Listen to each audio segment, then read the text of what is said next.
श्री शिवाय नमस्तुभ्यम हर हर महादेव।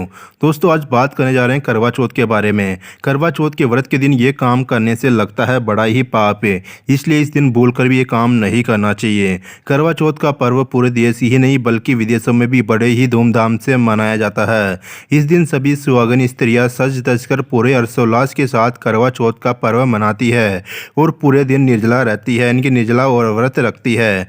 रात को चांद निकलने पर उससे आदर्य देकर अपने व्रत को पूर्ण करती है, क्योंकि इस व्रत में निराहार रहा जाता है तो रात्रि में भोजन करने के बाद ये व्रत पूर्ण हो जाता है। करवा चौथ का व्रत से जुड़ी अनेकों कथाएं और कहानियां भी हिंदू धर्म में प्रचलित है, जिसके अनुसार सभी स्त्रियां इस व्रत के नियमों का पालन इस दिन अवश्य करती है। लेकिन व्रत के दौरान संभोग यानी कि शारीरिक संबंध बनाने को लेकर के व्रत के दौरान लोगों में काफ़ी भ्रांतियाँ फैली हुई है और कई बार स्त्रियां उस समय असमंजस में पड़ जाती है जब उनके पति उन्हें इस व्रत के दौरान शारीरिक संबंध बनाने के लिए दबाव बनाते हैं। यह कई बार कहा जाता है कि बिना शारीरिक संबंध बनाए इसे करवा चौथ के व्रत को पूर्ण नहीं माना जाता है।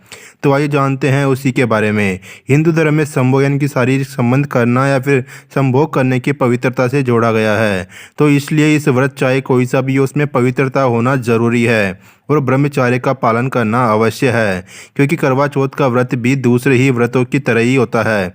इसलिए इस व्रत के दौरान भी हम लोग सात्विकता और पवित्रता का पूरा ध्यान रखते हैं और ये व्रत भगवान गणपति जी को समर्पित होता है और हमें पूरे दिन निराहार रहकर उस दिन भगवान गणेश जी को याद करना चाहिए और अपने पति की लंबी उम्र की कामना करनी चाहिए। तो हिंदू धर्म में किसी भी धार्मिक कार्य में अथवा किसी भी व्रत में शारीरिक संबंध बनाना अथवा संभोग करना वर्जित माना गया है। इसलिए जो नियम अन्य व्रत और उपवास में लागू होते हैं वही नियम करवा चौथ के व्रत में भी लागू होते हैं। ज्योतिषाचार्यों की माने तो करवा चौथ व्रत में शारीरिक संबंध बनाना या संभोग करना मतलब पाप का भागीदार बनना ही है। अगर आप ऐसा करते हैं तो आपका व्रत भंग हो जाता है, क्योंकि रात्रि के दौरान 12 बजे के बाद दूसरा दिन प्रारंभ हो जाता है। इसलिए अगर आप चाहते हैं और अगर आप दोनों का यानी कि पति पत्नी का मन संभोग के लिए कर रहा है तो आप रात्रि 12 बजे के बाद शारीरिक संबंध यानी कि संभोग कर सकते हैं। इस दिन व्रत के दौरान दंपति को शारीरिक संबंध भी नहीं बनाने चाहिए। शास्त्रों में इस दिन ऐसा करना वर्जित माना जाता है। बल्कि कहा जाता है कि हिंदू धर्म में न केवल करवा चौथ के दिन बल्कि किसी भी व्रत के दिन इस तरह के विचार को भी मन में नहीं लाना चाहिए। हिंदू धर्म के शास्त्रों के मुताबिक यह व्रत भगवान गणेश जी को समर्पित होता है और तो वही इस दिन खास दिन देवी पार्वती की भी पूजा की जाती है। अतः ऐसे में व्रत के दौरान पति और पत्नी को शारीरिक संबंध कतई नहीं बनाना चाहिए। कहा जाता है कि व्रत के दौरान शारीरिक संबंध बनाने से पति और पत्नी दोनों के पाप के भागीदार बनते हैं। ऐसा करने से महिलाओं को व्रत का फल प्राप्त नहीं होता है। करवा चौथ पर क्या करें और करवा चौथ पर क्या नहीं करना चाहिए।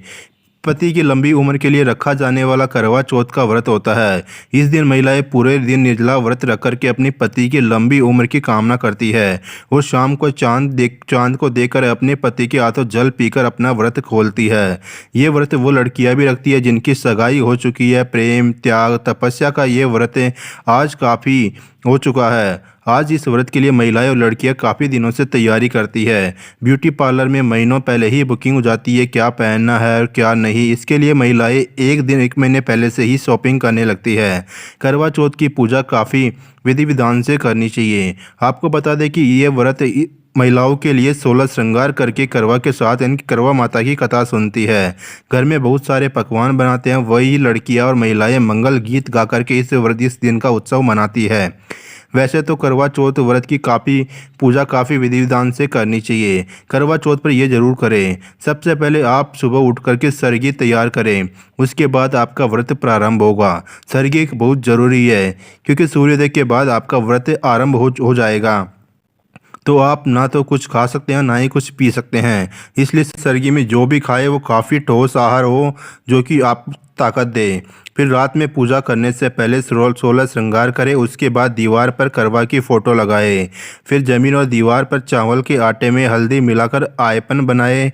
चावल के आटे का प्रयोग फिर इस पर करवा रखें। उस करवा में आप पूड़ी हलवा या मिठाई रखें, उसके ऊपर घी का दीपक प्रज्वलित करें। जो लोग जिठानी ननद बहन या सहेली के साथ ये पूजा कर रही है तो वो आपस में करवा बदल सकती है, लेकिन जो लोग अकेले पूजा करते हैं वो सांकेतिक रूप से माँ गौरी का करवा रख करके पूजा कर सकती है। वैसे कुछ घरों में चावल के आटे का सामान प्रसाद के रूप में प्रयोग किया जाता है। महिला या तो चावल के लड्डू बनाती है या फिर कहीं कहीं फराबी बनाती है। साफ लोटे में जल रखें। करवा के साथ आप सुहाग का सामान चढ़ाएं। करवा के साथ में एक साफ लोटे में जल रखें। इसी का अदरिया दिया जाता है। करवा माता की कहानी सुने, आरती करें। चांद निकलने के बाद छलनी से या पानी में चांद को देखें, फिर उसे अदरिया दें और पति की लंबी उम्र की प्रार्थना करें। फिर पति की आत्मा पानी पीकर अपना व्रत खोलें। करवा चौथ के दिन क्या नहीं करना चाहिए? इस दिन काले, ग्रे या फिर सफ़ेद वस्त्र नहीं पहनने चाहिए। मांसाहार या मदिरा का सेवन नहीं करना चाहिए। झगड़ा या क्लेश नहीं करना चाहिए। संभोग या फिर पुण्य लीला से दूर रहना चाहिए। सात्विक भोजन करना चाहिए। घर में झगड़ा भूल कर भी नहीं करना चाहिए। दोस्तों, उम्मीद करता हूँ जानकारी आपको अच्छी लगी तो वीडियो को लाइक कर दीजिए, चैनल को सब्सक्राइब कीजिए। कमेंट में श्री शिवाय नमस्तुभ्यम, हर हर महादेव, राधे राधे अवश्य लिख दीजिए।